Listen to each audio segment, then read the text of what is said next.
जहाँ आपने मुस्लिम लड़का देखा, हिंदू लड़की देखी, लव जिहाद। जैसे कोयले में एक हीरा चमकता है ना, तो शिल्पा हमेशा 4 लोगों में ऐसे चमकती थी अलग से। वो सीन आप मेरे पॉइंट ऑफ व्यू से देखना कि मैं यहाँ खड़ा हूँ, एक साइड मेरी मम्मी है और एक साइड मेरी वाइफ है। प्यार इतनी मोहब्बत की, एक साबुन लगा रहा है, दूसरा धो रहा है। हाँ कसम, मैंने कहा ये तो जिंदगी भाई शॉर्ट हो गई।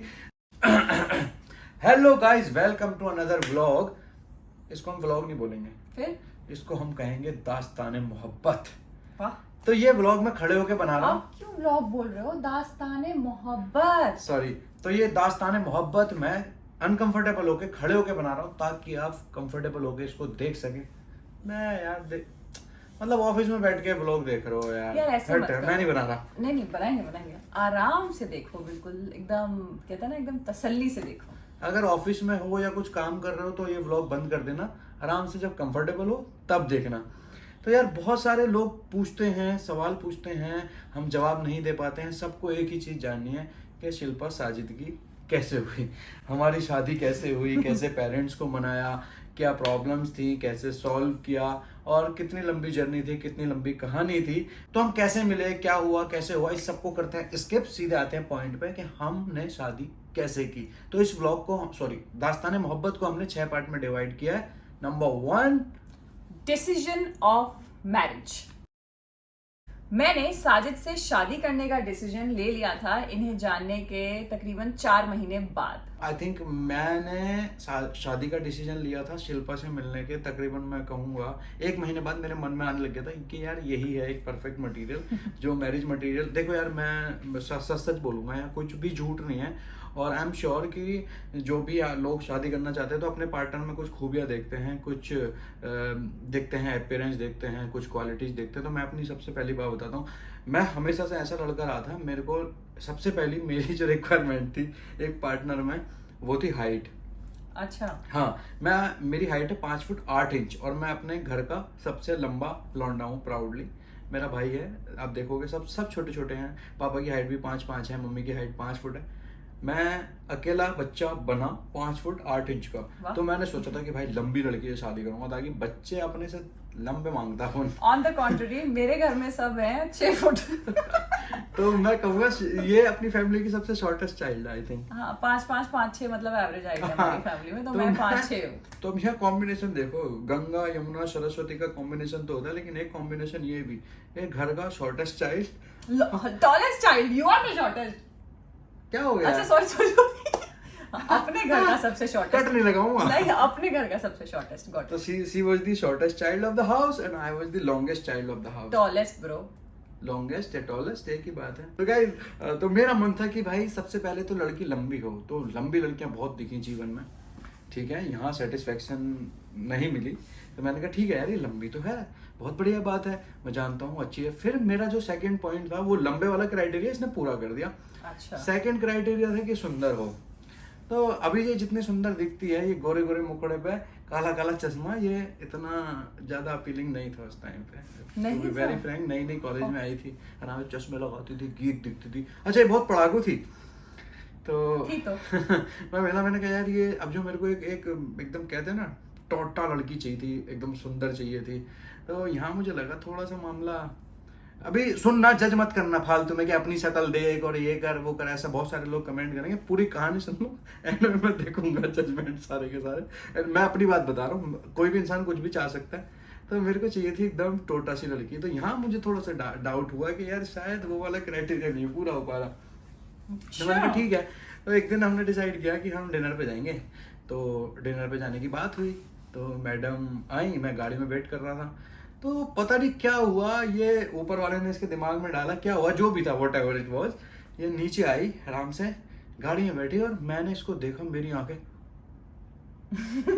मतलब जो लड़की नॉर्मली चश्मे लगा के रहती थी, ऐसे पौनी बांध के रहती थी, पौनी भी ऐसे वाली नहीं जो अमीरों वाली होती वाली नहीं, ऐसे नीचे लटकी हुई वाली। अब भाई साहब वो अचानक एक नए अवतार में आती है। मैं तुम बेइज्जती कर रहे हो या मेरी तारीफ कर रहे हो यार? मैं देख कर डर गया। मैंने कहा या अल्लाह, दूसरी वाली शर्त भी पूरी हो गई आज तो। ऐसा कुछ नहीं है। मैं ज्यादा ना पढ़ाई करते टाइम चश्मे लगाना प्रेफर करती थी, बट मैं लेंसेज भी लगाती थी। तो उस दिन ऐसी मेरी रूममेट ने, उसने मुझे बोला यार बाहर डिनर पे जा रही है, थोड़ा अच्छे से रेडी होके जा। तो मैं भी अपना आराम से जीन्स टॉप डाल के लेंसेज लगाए, थोड़ा मेकअप किया, बाल स्ट्रेट किए, और जो कभी साजिद ने शायद पहले देखा नहीं होगा, मैं बहुत कम तैयार होती थी पहले, और वो कॉलेज वाले सिर्फ हाथ में किताबें लेके पढ़ती रहती थी, तो इसे लगा एकदम से पता नहीं, ऐसे देख रहा था मैं कार में, तब बस उस टाइम कौन सी कार थी, सोनाटा गोल्ड, है ना, गोनाटा सोल्ड जिसे ये भी एक जोक है, कभी बाद में बताएंगे। तो साजिद मुझे ऐसे देख रहा था, मैं पता नहीं क्या हो गया, ऐसे क्यों देख रहा है मुझे यार एकदम, है ना। हाँ, तो फिर क्या हुआ कि मैंने कहा यार ये तो सेकंड शर्त भी पूरी हो गई, तो ठीक है, अब बात आती है तीसरी शर्त की। तीसरी शर्त ये थी कि मेरे को ऐसी वाइफ चाहिए और ऐसी पार्टनर चाहिए लाइफ में जो मेरे से तो प्यार करे ही करे, बट मेरे से ज़्यादा टॉप पे मेरी फैमिली को रखे। क्योंकि यार एक रिलेशनशिप में और एक जो बीवी आप लाना चाहते हो, मैं देखो यहाँ पे ना सबके व्यूज़ अलग हो सकते हैं, मैं ये नहीं कहूँगा कि ये कंपल्सन है एक लड़की के ऊपर कि वो आपके पेरेंट्स का भी उतना ही ख्याल रखे, आपकी फैमिली से भी उतना ही प्यार करे। वो आपकी वाइफ है, आप लेके आ रहे हो अपने लिए, वो उसके ऊपर कंपल्सन है या आप कहोगे उसकी ऑब्लिगेशन है कि वो आपसे प्यार करे, आपका ख्याल रखे। लेकिन ये कंपल्सन, ये ऑब्लिगेशन कभी नहीं होती कि वो आपके पेरेंट्स को भी उतना ही प्यार करे, उनका उतना ही ख्याल रखे। हाँ ठीक है, एक बहू होने के नाते वो ध्यान रखेगी, बट ये जरूरी नहीं है कि वो सब कुछ करे उनके लिए। बट मेरा कहीं ना कहीं मैं यहाँ सेल्फिश था, मैं उम्मीद रखता था अपने पार्टनर से ऐसी, तो ये पार्ट रह गया था, 2 कंप्लीट इसने कर दिए थे। तो उसके बाद मैं इसको अपने घर पे एक बार मैंने इनवाइट किया, मम्मी ने बिरयानी बनाई थी तो इसको बुलाया, इसने ये बताओ, मैंने अपने सब दोस्तों को इनवाइट किया, सब दोस्तों को इनवाइट किया था, हाँ। इसको भी मैंने इनवाइट किया। ये आई, मम्मी ने बिरयानी बनाई, सबने बिरयानी खाई, और सारे के सारे दोस्त, तो बिरयानी थी, okay sorry for going of the topic. सारे दोस्तों ने बिरयानी खाई। अब ये क्या थी ना, जैसे कोयले में एक हीरा चमकता है ना, तो शिल्पा हमेशा 4 लोगों में ऐसा चमकती थी अलग से। तो ये अब इसको सर पे मत चढ़ाइयो। तो जब 7-8 लोगों के ग्रुप में अकेली बैठी हुई थी, तो सब आराम से आए, एकदम जीन्स वीन्स टॉप वॉप पहन के मस्त एकदम स्कर्ट्स ड्रेस व्रेस पहन के। अब फैमिली डिनर में जा रहा है, सबको चमकाना। ये वहाँ पे एक इकलौती लड़की ऐसी थी, मेरे ख्याल से 6-7 लड़कियां थी उस दिन, लेकिन एक लड़की ऐसी थी जो सूट में आई एकदम दुपट्टा उपट्टा यार। वो सिर्फ इसलिए कि मैं तुम्हारे घर आई थी, तो ऑब्वियसली जब किसी के घर जाते हैं, अब मेरे घर पे भी कोई आता है तो मेरे मम्मी पापा ऑब्वियसली प्रेफर करते हैं कि इंसान अच्छे से ड्रेसअप होके आए, सूट पहन के आए। तो उस दिन मैं सूट पहन के गई थी नॉर्मली। उस दिन मैंने इसको देखा तो मुझे बस लगा कि ये डिफरेंट लड़की है। ये वाला मेरा जो तीसरा पॉइंट था ना कि मेरे पेरेंट्स को ही प्यार करे, एक फैमिली गर्ल हो, वो यहाँ भी सेटिस्फाई नहीं हुआ था। बट हाँ, मेरे को ये डिफरेंट दिख रही थी, वो दिल में मेरे अंदर से खुशी हो रही थी कि यार है वो, तो ठीक है चलो। अब क्या हुआ, सारे लोग डिनर करके चले गए, तो मैं देखा सबको जाते हुए, सिर्फ बाद में क्या देखता हूँ पलट के, जब सबको मैंने गेट पे ड्रॉप किया, मैंने कहा चल अब तेरे को भी छोड़ देता हूँ। तो थोड़ी स्पेशल तो थी, सबको निकाल दिया, फिर इसको छोड़ूंगा अकेले जाके अलग से।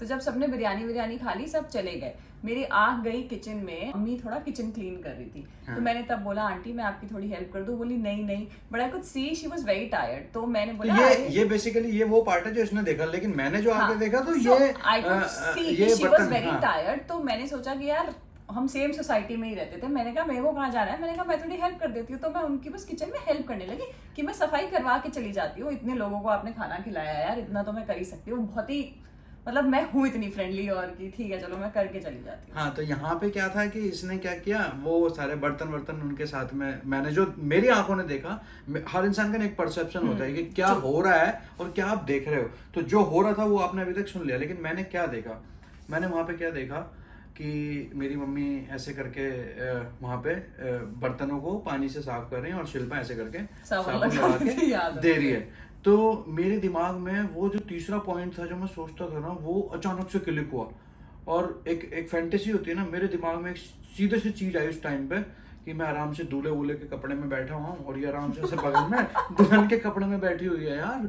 मतलब लिटरली आई वाज शॉक्ड। मतलब वो सीन आप मेरे पॉइंट ऑफ व्यू से देखना कि मैं यहाँ खड़ा हूँ, एक साइड मेरी मम्मी है और एक साइड मेरी वाइफ है, ठीक है, होने वाली। अभी नहीं, मैं एक सिनेरियो दे रहा हूँ, होने वाली छोड़ो। आप कोई भी लड़का इस चीज को इमेजिन कर सकता है कि वो यहाँ पे खड़ा होकर देख रहा है कि उसकी वाइफ है और उसकी मम्मी है। तो उधर क्या कर रहा है कि मम्मी जो है बर्तन में ऐसे पानी से साफ कर रही है और वाइफ ऐसे साबुन लगा के दे रही है। तो वो एक लड़के ही समझ सकते हैं इस चीज को, आई एम श्योर, कि वो एक जो सीन होता है ना कि यार इतना प्यार इतनी मोहब्बत की, एक साबुन लगा रहा है दूसरा धो रहा है, हाँ कसम मैंने कहा ये तो जिंदगी भाई शॉर्ट हो गई। तो उस टाइम पे मेरे दिमाग में एक ही पिक्चराइजेशन आया था कि मैं दूल्हा और ये दुल्हन। तो जो मेरा तीसरा पॉइंट था, इस छोटी सी बात से ना मेरे को इतनी संतुष्टि और इतनी तसल्ली मेरे दिल को दे दी इस बात ने कि भाई तू इस लड़की से अगर शादी करेगा ना तो ये जिंदगी है तेरी। तो यहाँ पे मेरा तीसरा जो पॉइंट था वो सेटिस्फाई हो गया, मेरा डिसीजन ऑफ मैरिज हो गया। और मैं आज तक की बात बता रहा हूँ, उस टाइम को और आज टाइम को आई थिंक 12 साल हो गए। 13 मतलब अगर मंथ ना छोड़े तो 13 साल आप कह सकते हैं। उन 13 साल में और आज तक में ना, मेरे को जो मैंने देखा था और जो मैंने सोचा था, सिर्फ उस चीज़ से जो मैंने एक परसेप्शन बनाया था कि हाँ ये मेरी फैमिली को संभाल लेगी, उस पर ये पूरी खरी उतरी। और मतलब मैं ऐसा हो गया हूँ आज में, मैं बोल नहीं सकता कि शायद मेरे जैसी वाइफ किसी को मिली होगी और ना मिलेगी। इसका इतना क्रेडिट मेरे पास नहीं जाता है। अब मैं आपको पता नहीं ऑफ द टॉपिक जाऊं या नहीं जाऊं, बट फिर भी 2 लाइन मैं इस चीज में बोलूंगी। किसी भी घर को बनाने में टच वुड, मतलब वुड नहीं है, मैं भी लकड़ी का बनाऊं, मुझे टच वुड, बट किसी भी सास और बहू में लड़ाई कब नहीं होती है? जब सास बहू से उतना प्यार करे जितना उसकी माँ उससे करती है, और बहू उसको अपनी माँ की तरह ट्रीट करे, तो कभी भी लड़ाई नहीं होती। तो now it's your turn to tell my part कि मैंने कब डिसाइड किया कि मैं इस बंदे से शादी करूं। मेरे को पूरे 4 महीने लगे ये डिसाइड करने में कि मुझे इसी लड़के से शादी करनी है। तो वो कुछ क्वालिटीज जो मुझे एक लड़के के अंदर चाहिए थी, वो क्राइटेरिया क्या क्या था और वो कैसे कैसे फुलफिल हुआ। नंबर 1 क्राइटेरिया मेरा था कि लड़का अपने आसपास की हर लड़की से रिस्पेक्टफुली बिहेव करे। मैं बहुत ज्यादा लड़के अपने कॉलेज में देखती थी, हर टाइम गाली गलौज बदतमीजी करना। ये क्यों स्टैंड आउट हुआ? हमारे ग्रुप में बहुत सारी लड़कियां थी, हर लड़की को अटमोस्ट इज्जत देना, सबसे तू तड़ाक नहीं करना, तुम बोल के बात करना, और थोड़ा देर हो जाए तो किसी को ड्रॉप करना, और मतलब वो एक जो क्वालिटी, ज्यादा चौड़ने की जरूरत नहीं है, वो एक जो क्वालिटी होती है ना कि लड़कियों की इज्जत करना, वो मेरे लिए बहुत इंपॉर्टेंट था। तो वो एक छोटा सा इंसिडेंट हुआ था, मैंने देखा था, तो वो उस चीज में मुझे लगा कि हाँ यार, सिर्फ मेरी ही नहीं, आसपास की हर लड़की की ये इंसान इज्जत करता है। समझ रहे हो ना? पहला पॉइंट मिल गया, अब ध्यान रखना। दूसरा प्रोस्पेक्ट जो इनसे रिलेटेड नहीं था, इनकी फैमिली से रिलेटेड था। मैं एक जॉइंट फैमिली से बिलोंग करती हूँ, तो मेरी मासी ताई जी एक ही है, हम बहुत बड़ी फैमिली में बड़े हुए हैं। तो मैं किसी ऐसे लड़के से कभी भी शादी नहीं करना चाहती थी जो मुझे अकेला लेके रहे। वो मेरी ऑन द लिस्ट कभी नहीं है। मैं हमेशा इतने बड़े परिवार में रही हूँ, तो मेरे को ये था कि फुल फैमिली होनी चाहिए, मम्मी पापा भाई बहन की मजाक मस्ती सब कुछ हो पाए। तो जिस दिन वो बिरयानी वाला इंसिडेंट था मैं साजिद के घर गई, तो उस दिन तो इसका मत करो, मेरा थ्रोट टूट जाएगा। तो उस दिन साजिद के मामू भी थे वहां पे, अम्मी तो थी ही, और साजिद की भाई बहन सब कोई था। तो वो मुझे लगा कि यार बहुत अच्छी हैप्पी फैमिली है, आपस में मजाक करते हैं, मस्ती करते हैं। और साजिद के जो पापा थे बहुत... एक बात बोलूं, जब मेरे नाना जब शिल्पा से मिले तो शिल्पा से पूछते कैसी लगी हमारी फैमिली। शिल्पा ने कुछ सुपर फैमिली ना। नाना भी यार बहुत अच्छे थे, बहुत मजाक करते थे। अभी तो वो इस दुनिया तो में फाइनली शिल्पा को सुपर फैमिली मिल गई। हाँ, वो उस टाइम कहते थे कैसी लगी हमारी फैमिली बेटी, सुपर फैमिली। तो वो फैमिली देखने के बाद मेरे को लगा कि नहीं, ये मेरा दूसरा वाला क्राइटेरिया भी फुलफिल हो चुका है। बहुत ही लविंग फैमिली थी। सबसे पहला पॉइंट, ऐसा लड़का जो हर औरत की इज्जत करना जानता हो, वो फुलफिल हो गया था। दूसरा कि इकल खुरा ना हो, मतलब अकेले ना रहे मुझे लेके कि शादी के बाद चलो भाई हम चल रहे हैं अमेरिका या यहाँ वहाँ, वो मेरे से नहीं हो सकता था। तो वो दूसरा नहीं होता। चाहती या नहीं चाहती, बहुत सी लड़कियां चाह के सब कुछ कर लेती हैं, बट मैं वो नहीं कर सकती। ठीक है, मेरी जान। तीसरा पॉइंट और सबसे इम्पोर्टेंट पॉइंट कि मुझसे बेइंतहा प्यार करे। मतलब कैसी भी सिचुएशन आ जाए और कुछ भी हो जाए, मतलब एनीथिंग, वो मुझे कभी छोड़े ना, या हमारे रिलेशनशिप पे कभी सवाल ना उठाए। बहुत सारे रिलेशनशिप्स ऐसे होते थे ना कि ये नहीं वर्कआउट कर रहा, छोड़ दो, बट नहीं, छोड़ दो नहीं, कि उस चीज पे काम करना है। अब जो है सो यही है, लड़ाई हो रही है क्यों हो रही है, ईगो नहीं होना चाहिए, मतलब वो इसके अंदर बिल्कुल भी ईगो नहीं था। तो मेरे लिए ये तीनों पॉइंट्स बिल्कुल सेटल हो गए थे कि हाँ भाई, लड़के में दम है और प्यार तो मेरे से बहुत ज्यादा करते ही हैं, और बाकी जो मुझे चीजें चाहिए थी वो भी सब इनके अंदर थी। तो मैंने फिर तब डिसाइड किया कि मुझे इनसे शादी करनी है।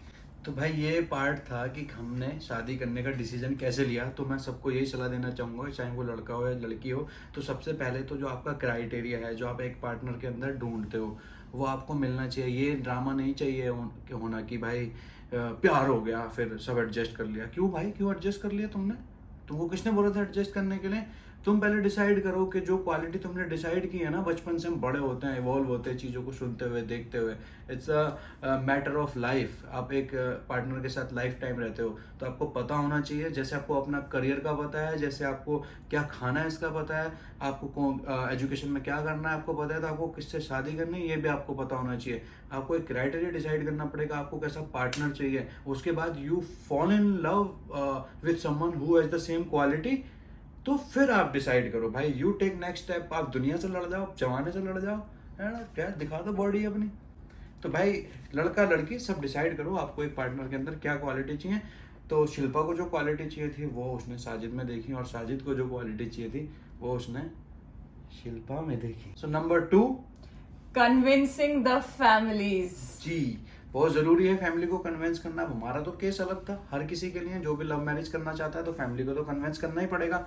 चाहे वो सेम कास्ट सेम रिलीजन की मैरिज हो, चाहे इंटर कास्ट मैरिज हो, चाहे इंटर रिलीजन मैरिज हो, फैमिली को तो कन्विंस करना पड़ेगा ना भाई। तो अपने केस में वो 3rd ग्रेड की थी कन्विंसिंग।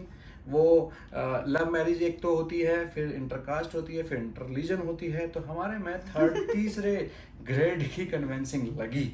यार ये रातों रात नहीं था कि रैंडमली किसी के प्यार में पड़े और शादी कर ली। हमने बहुत सोच समझ के किया है। एक दूसरे की क्वालिटी जब मैच हुई तब हमने डिसीजन लिया शादी का। ऑब्वियसली प्यार में तो थे, बट जरूरी नहीं है हर प्यार मुकम्मल हो जाए। अभी 4 लोग आते हैं, देखते हैं शिल्पा साजिद लव जिहाद कमेंट मार के निकल जाते हैं। यार मतलब समझ नहीं आता यार। तुम शायद प्यार की भाषा नहीं समझते हो, तुमको नहीं समझ में आता प्यार क्या होता है, कंपैटिबिलिटी क्या होती है। तुमको बस एक कमेंट मारना है, निकल जाना है। जहां आपने मुस्लिम लड़का देखा, हिंदू लड़की देखी, लव जिहाद। तो भाई तुम करो, मुझे तुमसे कोई प्रॉब्लम नहीं है। मैं तुम्हारी गलती नहीं बताऊंगा, मैं कहूंगा कि तुम्हारी इसकी गलती है, नॉलेज नहीं है। तुमने कभी चीज़ों को समझने की कोशिश नहीं करी, कभी सोचने की कोशिश नहीं की कि कैसे लोग डिफरेंट रिलीजन में भी शादी कर लेते हैं, और कैसे लोग सेम रिलीजन सेम कास्ट के होते हुए भी उनकी शादी सक्सेसफुल नहीं होती रहती है, टूट जाती है। बहुत सारे हमारे दोस्तों के आपस के ही हमने देख रखी है कि तो हो भाई जाती है। शिल्पा साजिद की शादी बहुत सोच समझ के और बहुत तरीके से हुई है। तो जब हमने ये व्लॉग बनाना स्टार्ट किया, नहीं दास्ताने मोहब्बत बनाना स्टार्ट किया था, तो हमने इसको 6 पार्ट में डिवाइड किया था। बट मैंने टाइम स्टैम्प देखा और साजिद को बोला इस हिसाब से तो ये 2 घंटे का पूरा वीडियो बन जाएगा, तो जरा इसको पार्ट में डिवाइड करते हैं। तो हमने अब सोचा है कि इसको हम पार्ट में बनाएंगे। तो फर्स्ट पार्ट जो था हमारा डिसीजन ऑफ मैरिज, वो इस व्लॉग में कंप्लीट हो चुका है। Next part convincing your family, वो सब आप लेकिन देखोगे अगले पार्ट में। हाँ, तो सेकंड पार्ट में द कन्विंसिंग हम नेक्स्ट ब्लॉग में कवर करेंगे, सॉरी नेक्स्ट दास्ताने मोहब्बत में कवर करेंगे। तब तक के लिए thank you for watching this part of दास्ताने मोहब्बत and love from Sajid and Shilpa. खुदा हाफिज।